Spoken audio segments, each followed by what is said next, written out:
सभी भाई बहनों को मेरा नमस्कार।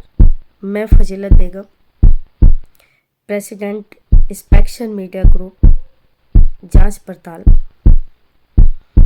मैं अपने देश के शासन और प्रशासन दोनों से एक सवाल पूछना चाहती हूँ। कब होंगी बेटियां सुरक्षित? इस तरीके से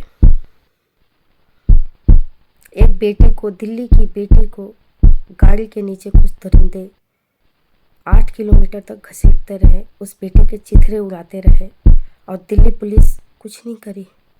पीसीआर वैन में सोई रही। क्या दिल्ली पुलिस की यही ड्यूटी है? मैं पूछना चाहती हूँ अपने देश के गृह मंत्री जी से। यूँ तो दिल्ली पुलिस का हमेशा से रवैया यही रहा है और महिलाओं के लिए खास तौर से, लेकिन छोटे मोटे जो केस होते हैं, जो छोटी मोटी बातें होती है, उनमें ये बातें दब जाती हैं। ये दुनिया और समाज के बीच में नहीं आ पाती है। जो कोई इस तरीके का बड़ा मुद्दा होता है, उसमें मामला जब हाईलाइट होता है, तब दिल्ली पुलिस का असली चेहरा देश और दुनिया के सामने आता है। तो मैं ये कहना चाहती हूँ कि दिल्ली पुलिस कभी भी अपनी जिम्मेवारी को ठीक से नहीं निभाती है, और ख़ास तौर से महिलाओं के लिए। तो ये मैं देश के गृह मंत्री जी से कहना चाहती हूँ कि आप इस मैटर को जो है, आप दिल्ली पुलिस का एक गैर जिम्मेदाराना रवैया जो है, इसको आप संज्ञान में लीजिए। और इस जो भी ये बर्बरता हो रहा है, ये जो देश के बेटियों के साथ जो हो रहा है, और दिल्ली पुलिस तमाशबीन बने देखती रहती है, लीपापोती करने में लगी रहती है, इसको आप, इस व्यवस्था को ठीक करने की कोशिश कीजिए। और क्योंकि उस बेटी का कई साल पहले बाप का साया नहीं है उसके सर पे। वो एक बेटी, अपने पूरे घर की जिम्मेवारी जो थी वो बेटी के कंधों पे था।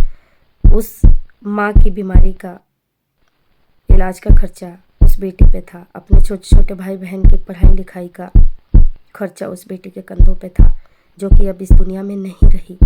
तो मैं ये भी कहना चाहूँगी आप लोगों से कि उस परिवार को आप लोग मुआवजा भी दीजिए। दोनों सरकारें मिल करके, सेंट्रल गवर्नमेंट से भी मेरी गुजारिश है कि आप उस परिवार को मुआवजा दीजिए, और दिल्ली गवर्नमेंट से भी मेरी गुजारिश है, मेरी विनती है कि उस परिवार को मुआवजा दीजिए।